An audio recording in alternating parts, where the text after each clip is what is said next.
Hello friends, welcome back to my channel. আজকে আমি একটা নতুন ভিডিও নিয়ে চলে এসেছি তোমাদের কাছে। আজ আমি ট্যাংরা মাছের একটা রেসিপি রান্না করব।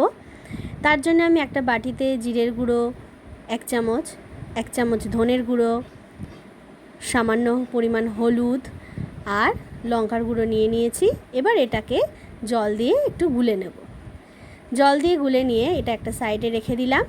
এবার আমি কড়াইতে তেল দিয়ে আলুগুলো নুন আর হলুদ দিয়ে ভেজে নেব। আলুগুলো ভাজা হয়ে গেছে। এবার তেলের মধ্যে দিয়ে দিলাম জিরে, তেজপাতা ফোড়ন। এবার রসুন কুচিয়ে দিলাম, দিয়ে একটু নেড়ে নিয়ে তার মধ্যে পেঁয়াজ কুচি দিয়ে দিলাম। এবার একটু নাড়াচাড়া করে নিয়ে এর মধ্যে পরিমাণ মতো নুন দিয়ে দেব। নুনটা দেওয়ার পরে আবার পেঁয়াজটা ভালো করে ভেজে নেব। নুন দেওয়া হয়ে গেলে পেঁয়াজটা নরম হয়ে যায়, তাতে ভাজাটা তাড়াতাড়ি হয়ে যায়। এবার আমি এর মধ্যে আদা বাটাটা দিয়ে দিলাম। আদা বাটা দিয়ে ভালো করে নেড়েচেড়ে এর মধ্যে দিয়ে দিলাম টমেটো পিউরি। টমেটো পিউরিটা দিয়ে আবারও ভালো করে কষিয়ে নিতে হবে। তারপরে যে মশলাটা আমি বাটিতে জল দিয়ে মিক্স করে রেখেছিলাম সেটা দিয়ে দিলাম। এবার আবার ভালো করে কষাতে হবে। এবার এতে দিয়ে দেব সামান্য পরিমাণে চিনি। কষার সময় চিনিটা দিলে যেমন সুন্দর একটা রং হয় তরকারির, তেমনি স্বাদটাও ব্যালেন্স হয়। এবার এর মধ্যে আমি লঙ্কা দিয়ে দিলাম, কাঁচা লঙ্কা। আরও একটু ভালো করে কষিয়ে নিতে হবে।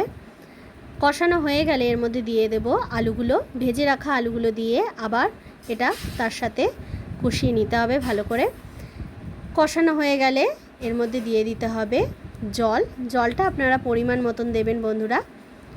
জলটা দিয়ে দিলাম। এবার একটু ফুটে উঠলেই মাছগুলো আমি ছেড়ে দেব। ঝোলটা ফুটে উঠেছে, এবার আমি মাছগুলো ছেড়ে দেব। একে একে মাছগুলো ছেড়ে দিলাম। এবার ভালো করে নেড়েচেড়ে আবার কিছুক্ষণ ফুটতে দেব। ঝোলটা ভালো করে ফুটে গেছে, আলুগুলো সেদ্ধ হয়ে গেছে। এবার আমি গরম মশলা আর ধনেপাতা দিয়ে নামিয়ে নেব। ব্যাস, রেডি হয়ে গেল ট্যাংরার কালিয়া। এটা গরম ভাতের সাথে খেতে দুর্দান্ত লাগে বন্ধুরা। একবার অবশ্যই বাড়িতে বানিয়ে দেখবে। আর এই ভিডিওটা যদি ভালো লেগে থাকে তাহলে অবশ্যই লাইক, কমেন্ট ও শেয়ার করবে বন্ধুরা। আর আমার চ্যানেলে যারা নতুন বন্ধু আছো তাদেরকে বলছি, ভিডিওটা ভালো লেগে থাকলে অবশ্যই সাবস্ক্রাইব করে দিও বন্ধুরা। Thanks for watching.